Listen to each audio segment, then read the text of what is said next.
Next 9 news में आपका बहुत बहुत स्वागत है। मैं हूं आपके साथ अबरार उल हक रहमानी। मुद्दा आज का हम चर्चा करेंगे, क्या वाकई राजस्थान की राजनीति में सचिन पायलट एक बड़ा राजनीतिक खेल करने जा रहे हैं। दरअसल चर्चा सियासी गलियारों में यहाँ तक हो रही है कि सचिन पायलट अपने जो है खेमे के विधायकों के साथ भाजपा संग मिलकर कोई बड़ी डील कर सकते हैं और नतीजतन ये होगा कि राजस्थान में भारतीय जनता पार्टी मुख्यमंत्री के तौर पर क्या सचिन पायलट को आगे कर सकती है। कयास आराई जो है इस तरीके की जा रही है और हम इसी कयास पर आज चर्चा करेंगे।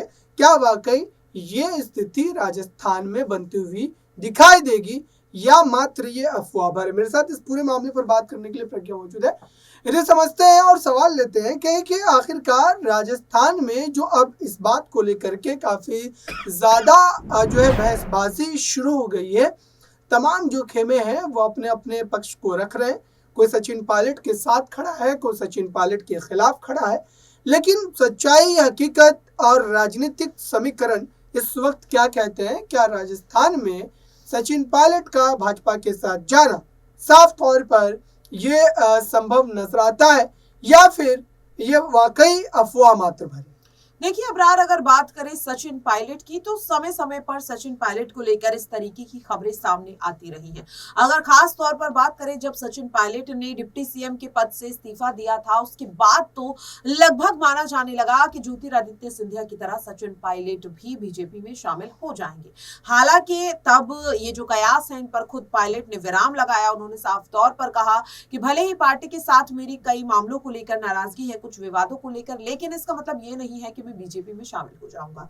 अभी आपने पिछले साल यानी कि 2023 में भी देखा होगा कि जब सोनिया गांधी ने राष्ट्रीय अध्यक्ष का पद छोड़ दिया था, जिस पर अब मल्लिका अर्जुन खड़गे हैं, तो जब यहाँ पर नाम सामने आ रहे थे तो सचिन पायलट का भी नाम सामने आया था। यहाँ पर माना जाने लगे था कि क्या सचिन पायलट को जिम्मेदारी दी जाएगी। हालांकि सचिन पायलट ने खुद कहा कि वो अभी ये जिम्मेदारी नहीं संभाल सकते, तो उनका नाम प्रदेश अध्यक्ष पद के लिए सामने आने लगा। लेकिन अशोक गहलोत बार बार उनके खिलाफ उतरते हुए नजर आए और देखा भी गया कि गोविंद सिंह डोटासरा को ये जिम्मेदारी दे दी गई।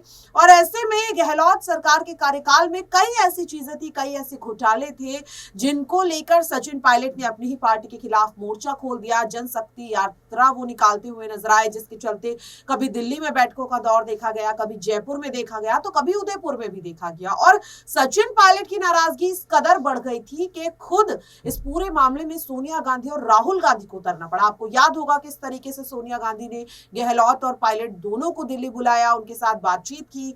इसके बाद खड़गे और राहुल आते हैं, वो यहाँ पर सचिन पायलट को समझाने की कोशिश करते हैं। और 11 मई साल 2023, आपको याद होगा, ये वही तारीख है जब सचिन पायलट ने जन संघर्ष यात्रा की शुरुआत की थी। और तब हर किसी को लग रहा था कि जब ये यात्रा खत्म हो जाएगी 11 जून को, तो शायद यहाँ पर सचिन पायलट जो है वो पार्टी छोड़ सकते हैं, कांग्रेस का साथ छोड़ सकते हैं। उस दौरान उनकी नई पार्टी बनाने की बातचीत होने लगी और खास तौर पर बीजेपी में शामिल होने की भी चर्चा होने लगी। इस पूरे मामले को और ज्यादा बल तब मिलता है जब राजस्थान में अशोक गहलोत के नेतृत्व में कांग्रेस पार्टी विधानसभा चुनाव लड़ती। लेकिन इस विधानसभा चुनाव लड़ने के बाद जो नतीजे आते हैं वो कांग्रेस के पक्ष में नहीं जाते। तो सचिन पायलट को ये कहने का मौका भी है कि अशोक गहलोत राजस्थान में कांग्रेस की कमान नहीं संभाल सकते। अब ऐसे में क्या सचिन पायलट को, क्योंकि देखिए सचिन पायलट 2020 में भी इस तरीके का खेल करते करते रह गए थे, क्योंकि उस समय भी अशोक गहलोत की सरकार गिर नहीं वाली थी। तो क्या एक बार फिर से भाजपा 2024 के लोकसभा चुनाव से पहले इस तरीके का षड्यंत्र जो है वो कर सकती है? और क्या सचिन पायलट इस पूरे पाले में फंसते हुए नजर आ सकते हैं?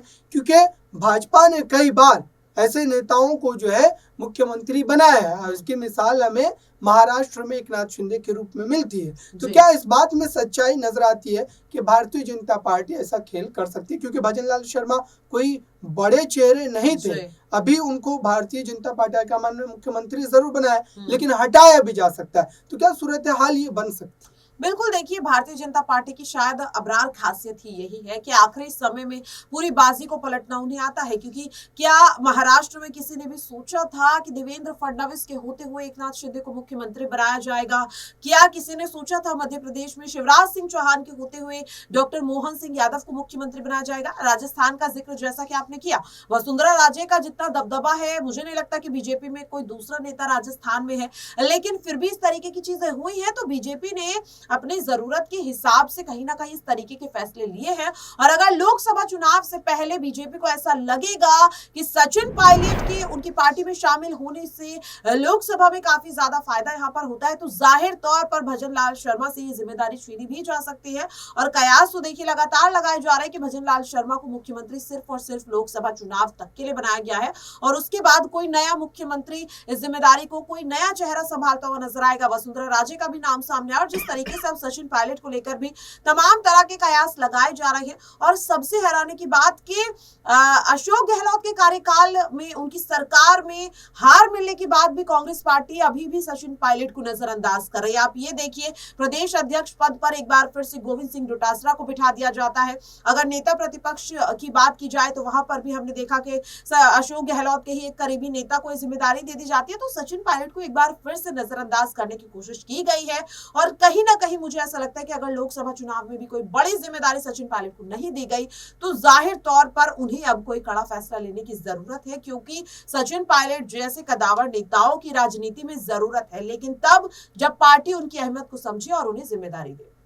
बिल्कुल, इस समय जो इस बात को लेकर के काफी ज्यादा चर्चा है कि कांग्रेस पार्टी हाईकमान क्या इस पूरे मामले का हल चाहती है? क्या इसके पीछे एक बड़ा फैक्टर ये हो सकता है कि सचिन पायलट के साथ जो वोट बैंक है और अशोक गहलोत के साथ जो वोट बैंक है ओबीसी का, क्या इन दोनों वोट बैंक को कांग्रेस पार्टी साधना चाहती है? और भारतीय जनता पार्टी जरूर ये चाहेगी कि गुर्जर जो वोट है वो भाजपा के साथ चला जाए। और अगर ऐसा होता है तो मात्र विधानसभा में नहीं बल्कि लोकसभा में भी भारतीय जनता पार्टी पूरी तरीके से क्लीन स्वीप करते हुए नजर आ सकती है। तो ऐसे में क्या एक बड़ा फैक्टर ये भी हो सकता है कि सचिन पायलट के साथ जो गुर्जर वोट बैंक है वो पूरी तरीके से जो है साथ खड़ा रहता है और यही वजह है कि कांग्रेस भी सचिन पायलट की राजनीतिक अहमियत को जो है वो पहचानती है। बिल्कुल अबरार, देखिए ना, आपको समझ में आएगा कि इस तरीके से विधानसभा चुनाव में करारी हार का सामना कांग्रेस राजस्थान में करती हुई नजर आती है। लेकिन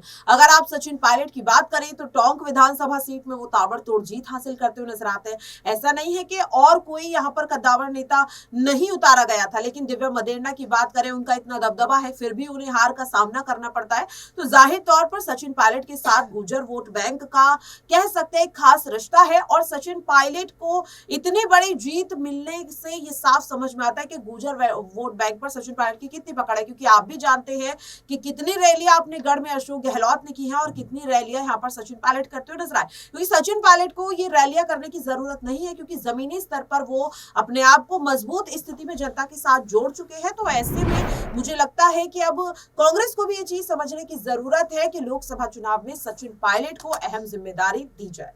बिल्कुल, इस पूरे मामले पर जो भी सवाल थे जहन में वो हमने पूछे, लेकिन अब देखना ही होगा कि आखिरकार जो है इस पूरे मुद्दे को लेकर के भाजपा के भीतर भी क्या इस तरीके की जो है चर्चाएं चल रही है। तमाम अपडेट हम आप तक पहुंचाते रहेंगे। फिलहाल इस खास रिपोर्ट में बस इतना ही। जुड़ रहे हैं बड़ी खबरों के लिए नेक्स्ट 9 न्यूज़ के साथ।